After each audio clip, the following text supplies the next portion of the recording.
నేతాజీ స్కూల్లో ఎప్పుడు చదువుకున్నారు మీరు? సో నా పేరు డాక్టర్ అని చెప్తాను, ఎందుకంటే డాక్టరేట్ ఉంది. Okay. So doctor Avid Hussain. నేను చదివింది నేతాజీ స్కూల్లో 10వ తరగతి వరకు చదివాను. 2-3 విషయాలు చెప్తాను. ఒకటి, ఎందుకు నేతాజీ స్కూల్లో ఏమైంది, స్కూల్లో క్రమశిక్షణ అనేది ఇంపార్టెంట్. ఆ క్రమశిక్షణ ఉంటే మనం ఏదైనా చేయొచ్చు. టాలెంట్, క్రమశిక్షణ అన్ని రెండు. చాలామందికి టాలెంట్ ఉంటుంది కానీ వాళ్ళు పైకి వెళ్ళలేరు, ఎందుకంటే క్రమశిక్షణ ఉండదు. వాళ్ళు క్రమశిక్షణ, టాలెంట్ రెండు ఉంటే వాళ్ళు ఈజీగా పై స్థాయికి వెళ్తారు. అక్కడ బాగా సార్ మనకు హెల్ప్ చేశారు. అండ్ మా కుటుంబంలో మేము 3 అన్నతమ్ములము. మా నాన్న రెహమాన్ సాహెబ్. మేము ఎర్రగుంట్లలో పోలీస్ స్టేషన్ దగ్గర బ్యాక్ స్ట్రీట్లో ఉంటాము. మావి చిన్న ఇల్లు. మా నాన్న అమ్మ చదువుకోలేదు. వాళ్ళు మేము చదవలేదు, మా పిల్లలు చదవాలి. మేము ముస్లిం ఫ్యామిలీలో చాలా మటుకు అందరూ పంచర్ షాపులు, కరెక్ట్, ఎడ్యుకేషన్ చాలా తక్కువ చేసుకుంటూ ఉంటారు. నేనే మా ఫ్యామిలీలో ఫస్ట్ డాక్టరేట్, అది కూడా Rajiv Gandhi university of health science. Very good, very good, very good. And America, Europe ఒక 20-30 సార్లు వెళ్తుంటాను. ఎవ్రీ 2 నెలలకు నేను జమ్మలమడుగు ఎట్లా వస్తాను, పొద్దుకు వెళ్ళి వస్తాను, అప్పుడు అమెరికాకి వెళ్తాను.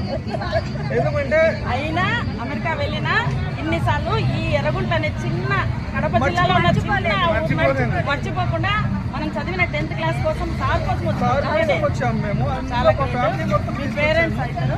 మా అత్త మామ, మా మామ retired teacher, supervisor, anganwadi supervisor. మా పేపర్లో రోజు 2 సార్లు వస్తుంటారు, న్యూస్ పేపర్లో.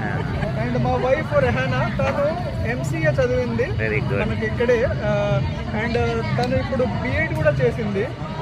దీనివల్ల ఏమర్థమవుతుందంటే మనం ఎడ్యుకేషన్ ఫ్యామిలీలో ఉంటే కంప్లీట్ అందరూ ఎడ్యుకేటెడ్ అవుతారని చెప్పండి. Yes, correct. ఇప్పుడు మీ తర్వాత జనరేషన్ కూడా ఆటోమేటిక్గా మీకు ఎడ్యుకేషన్ వస్తుంది. మా అమ్మ, సో మా అమ్మ కష్టపడి మమ్మల్ని చదివించింది. ఈ టైంకి వచ్చామంటే మా అమ్మ వాళ్ళని వచ్చింది. నాదొక చిన్న రిక్వెస్ట్, మీరు ఈ స్థాయికి వచ్చినారు, మీ కమ్యూనిటీలో చదువు చాలా తక్కువ కాబట్టి మీరు కూడా ఇంకా కొన్ని ఫ్యామిలీస్కి వచ్చేసి మీరు మార్గదర్శి కావాలి. అంటే ఎంకరేజ్ చేసి కొంతమంది చదువుకునే విధంగా చేయండి. అందుకోసమనే మేము దీన్ని తీయగలుగుతున్నాను ఇప్పుడు నేను. ఎందుకంటే మేము ఇప్పుడు మంచిగా సెటిల్ అయ్యాం బెంగళూరులో. మధ్య తరగతి కుటుంబం నుంచి వచ్చినారు, క్రమశిక్షణతో పైకి వచ్చినారు. వచ్చి ఆయన టాలెంట్తో PhD సాధించినారు. అంతేకాకుండా ఆయన అంతటితో సాధించకుండా ఏం చేసినంటే MBA కూడా చేసినారు మేడం. యూనివర్సిటీలో టాప్